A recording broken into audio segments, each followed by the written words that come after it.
So, I wish him the best at the coach thing.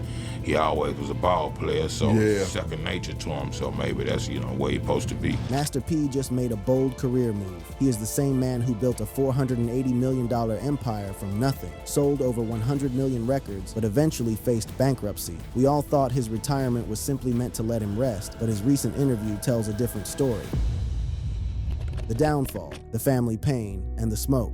By the time Y2K hit, Master P was sitting on top of an empire most folks could only dream about, but underneath all that gold and tank logos, cracks were starting to form. The same strategy that made No Limit unstoppable, flooding the market with release after release, was starting to show diminishing returns. The constant retirement threats that Master P was throwing out publicly started alienating fans who didn't know whether to invest emotionally in an artist who might dip at any moment. The balancing act between that hardcore street sound and family-friendly pivots, like putting his son Lil Romeo on, created an identity crisis that the market struggled to figure out. Then the legal drama started piling up. The roster that had once been a brotherhood started splintering. Artists bounced, lawsuits stacked up, and in 2003, No Limit Records filed for bankruptcy, a wild fall for what had been, just 5 years earlier, one of the most profitable entities in all of music. But the business troubles, as devastating as they were, ain't have nothing on the personal tragedies that would test Master P's spirit in ways that no amount of bread could ever protect him from. The pain started early, like we talked about, with the 1990 murder of his brother Kevin, but that was just the beginning of a lifetime marked by loss that would break most people. His brother Corey Miller, known to the streets as C Murder, got locked up in 2002 for murder, a conviction that Master P has disputed and fought against for over 2 decades. The weight of watching his own blood languish behind bars while he himself was achieving unprecedented success created a burden that few could truly understand. Master P has continued advocating for C Murder's release, including organizing protests in 2020 that brought national attention to the case. Then in May 2022, the unthinkable happened. His daughter Titiana Miller passed away at just 29 years old from an accidental fentanyl overdose. She had been fighting addiction and mental health issues, struggles that happen behind closed doors in families at every income level, but which carry a particular weight when the whole world is watching your every move. Master P didn't hide from this tragedy. Instead, he spoke on it openly, advocating publicly. Mental illness and substance abuse is a real issue that we can't be afraid to talk about. In 2025 interviews, he reflected on honoring Tatiana through family unity and reconciliation, particularly with his son Romeo Miller, formerly known as Lil Romeo, emphasizing the importance of better communication as a father. His marriage also crumbled under all that pressure. After 24 years together, he and his ex-wife Sonia C divorced, with Master P later revealing that he had hid all of her problems during the marriage. The facade of perfection that fame demands had taken its toll on the most intimate parts of his life. While Master P was battling these personal demons, there was another tension cooking that dated back decades: his complicated situation with Brian Birdman Williams and Cash Money Records. This wasn't your typical hip-hop beef with diss tracks and shots fired on wax. This was something deeper, more layered, rooted in the very streets of New Orleans where both these bosses came up. Master P repped the Third Ward's Calliope projects, while Birdman came up in Uptown's Magnolia, in a city where project loyalty meant everything.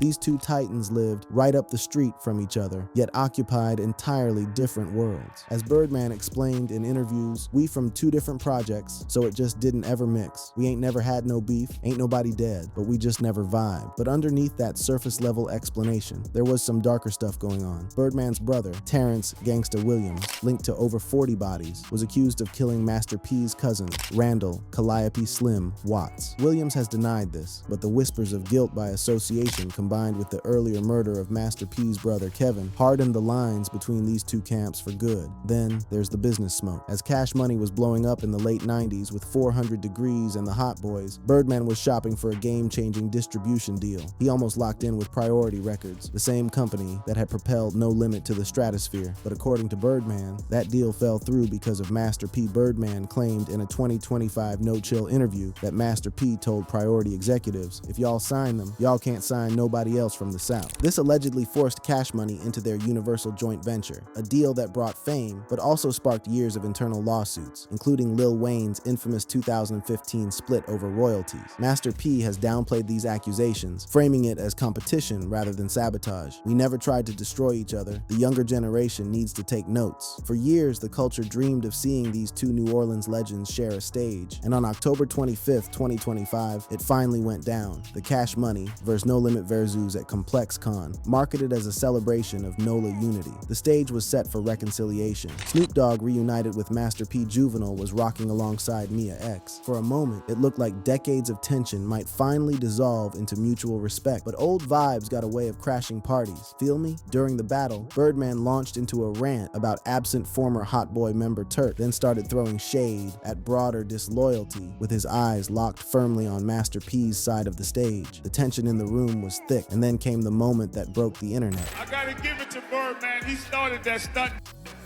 You know I started that stunt.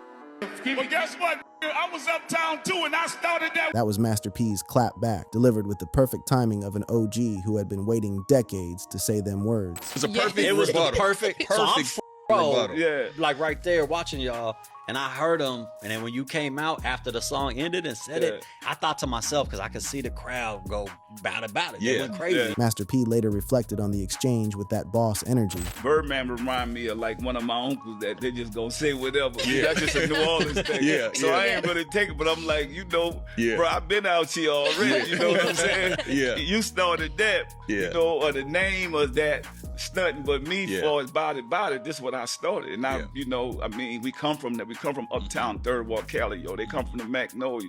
And that's good. After that exchange, Master P did something unexpected. He crossed the stage to offer Birdman a dap and a salute. Was it a genuine truce, or just two old warriors acknowledging each other before retreating to their separate corners? Post-event, Master P took the high road. I knew him from day one. We have that much respect. But the streets on social media noticed that Birdman dipped quick after the dap, fueling theories that still beef in the air, and that Birdman avoided P. Lil Wayne's no-show, blamed on tour obligations, but sus given his ongoing royalties beef with Birdman, added more shade to the whole situation. Through bankruptcy, family tragedy, divorce, and decades-long regional tension, Master P never stopped moving. Even as No Limit crumbled, he was already building the next thing. He launched Gooder Music in 2005 with his son Romeo, then No Limit Forever in 2010. He diversified into acting, appearing in films like Foolish and producing the sitcom Romeo that ran from 2003 to 2006. He got into professional basketball, not as a player this time, but as a coach and mentor, developing AAU stars like DeMar DeRozan. In 2013, he hit a milestone that validated his entire journey. Master P became the first hip-hop artist inducted into the Louisiana Music Hall of Fame. His business empire expanded beyond music into Uncle P's Spice brand, real estate through PM Properties managing over 100 units, energy drinks, and even partial ownership of wrestling promotion House of Glory. In 2021, Lincoln University blessed him with an honorary doctorate, recognition of a man who proved that street knowledge and book knowledge could coexist in the same visionary mind. The question wasn't whether Master P could survive anymore. It was, what's this man gonna do next? The final bow and a whole new chapter.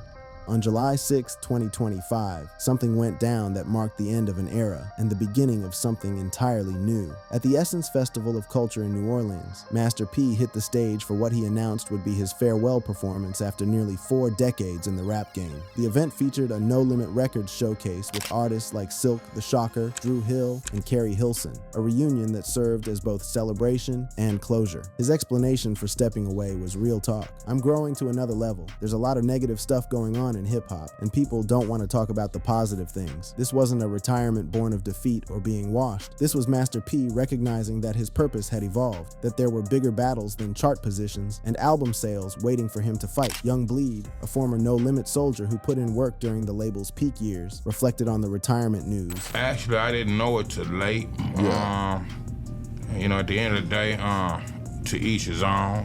Maybe he had a point to where, he felt like he did enough. And I remember this in the beginning, it's actually like the second retirement. I think he retired semi after the last done in the beginning.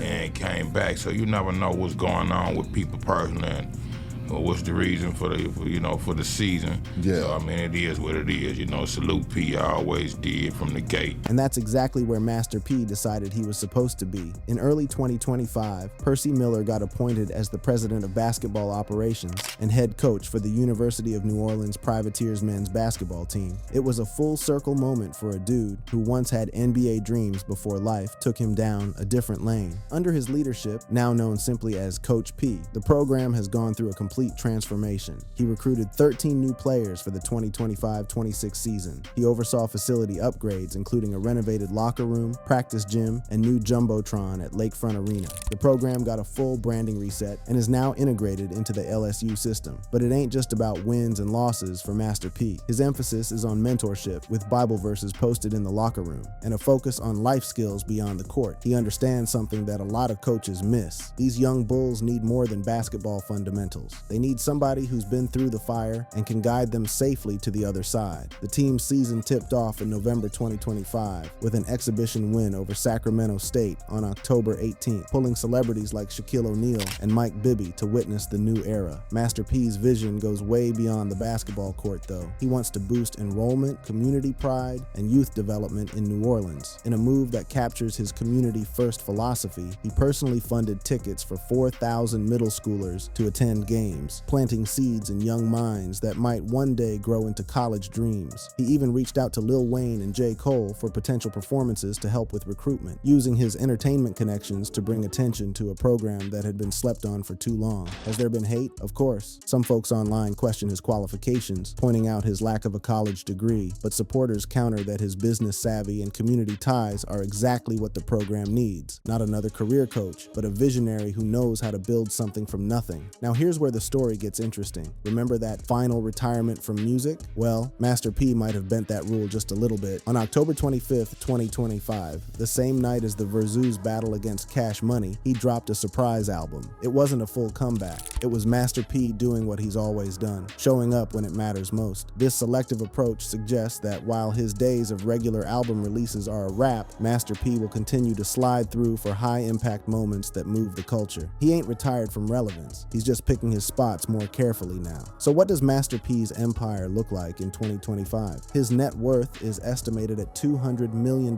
stacked through decades of diversification that would make any business school professor give him props. Beyond the music royalties still flowing from No Limit's legendary catalog, he's built wealth through Uncle P's Spice brand, real estate holdings through PM Properties, partial ownership of wrestling promotion House of Glory, investments in various consumer products and entertainment ventures. He's also served as New Orleans entertainment ambassador, using his platform to put on for the city that shaped him and that he, in turn, helped put on the map. His philanthropy includes P. Miller Youth Centers and financial literacy initiatives targeting at-risk youth. Master P passing down the knowledge that transformed his own life to young folks who might never have access to it otherwise. Perhaps the realest measure of Master P's impact isn't what he accomplished, it's who he put on game for. Nipsey Hussle openly cited No Limit as inspiration for his own independent approach to the music industry. The ownership model that Master P pioneered, keeping your masters, retaining control, using major label infrastructure without surrendering your autonomy, became the blueprint that modern independents like Quality Control have followed to build their own empires. In 2020, the No Limit Chronicles docuseries premiered on BET,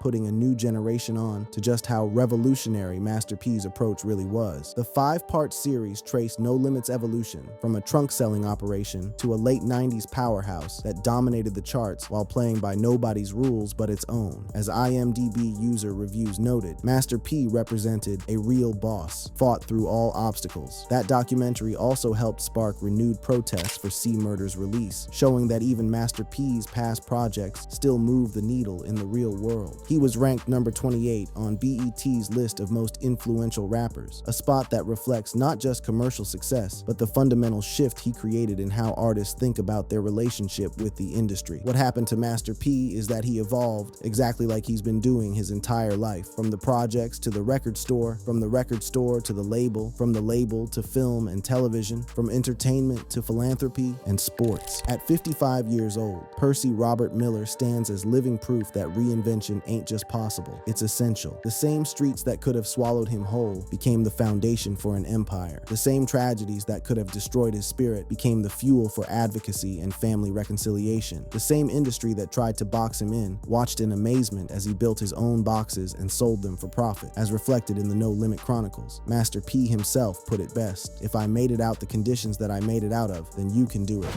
How a real one built an empire from the trenches.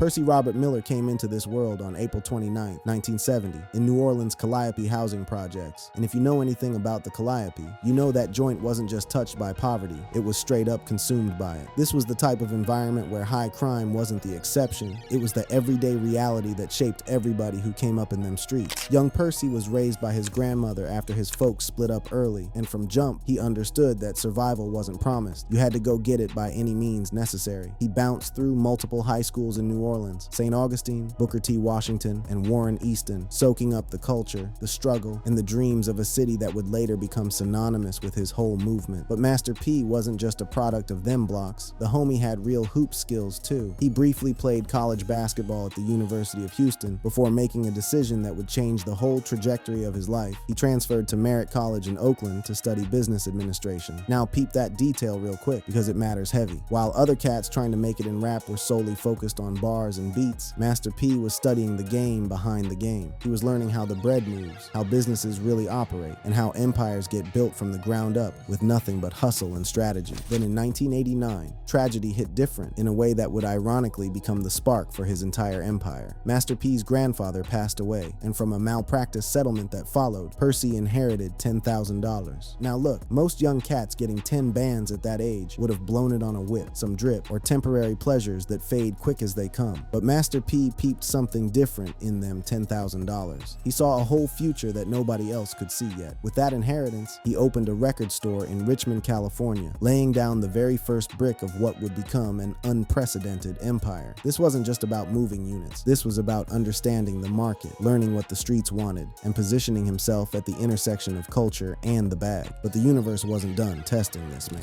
In 1990, his brother Kevin got killed, a loss that cut deep into his soul and fueled an even more intense fire to escape the gravitational pull of them streets. He would later speak on how that tragedy pushed him to make it out the ghetto, not just for himself, but for everybody he loved still stuck in them circumstances. By 1991, that Richmond record store had transformed into something way more ambitious. No Limit Records was officially in the building, and from day one, Master P did something that was practically unheard of in the music industry back then. He told the major labels to kick rocks. While other artists were signing away their futures for advances that looked sweet but ultimately left them broke, Master P understood something fundamental. Ownership is everything, fam. His early releases moved modestly through word of mouth and grassroots promotion, building what the industry heads called a cult following in both the Bay Area and New Orleans. He wasn't chasing overnight clout. He was laying a foundation that could withstand whatever came at it. In February 1990, he dropped his first project, a cassette tape called Mind of a Psychopath, and though it didn't blow up immediately, it announced his presence to the game. His first official solo album, Get Away Clean, dropped in 1991 via In a Minute Records, marking his shift from retail hustler to actual recording artist. Then came TRU in 1992, a hip-hop squad featuring Master P alongside his brothers C Murder and Silk the Shocker. This wasn't just about music, this was about family. This was about putting the whole squad on and taking everybody to the top together. But the move that really shook the whole industry came in 1995 when Master P secured a distribution deal with Priority Records. Now here's where his business education really paid off in ways that would have MBA professors giving him a standing ovation. Unlike typical record deals where the label owns everything and the artist gets crumbs, Master P finessed something revolutionary. He kept 85% of sales and retained ownership of his masters. Let that marinate for a second. In an industry built on pimping artists dry, Master P flipped the script entirely. He used Priority's distribution muscle to get his music in stores nationwide, but he kept the lion's share of the profits and, most importantly, he kept control of his art. That same year, No Limit relocated from the Bay back to New Orleans, bringing the whole operation home to where P's heart really belonged. With in-house producers Beats by the Pound cooking up that sound, No Limit shifted from underground grind to full-blown Southern rap dominance. And then came the explosion that nobody could front on. In 1996, his fifth solo album, Ice Cream Man, went platinum, with the lead single, Mr. Ice Cream Man, climbing the charts heavy. That same year, he directed and produced his debut film, I'm 'Bout It, made on just a $1.5 million budget, but grossing a crazy $16 million.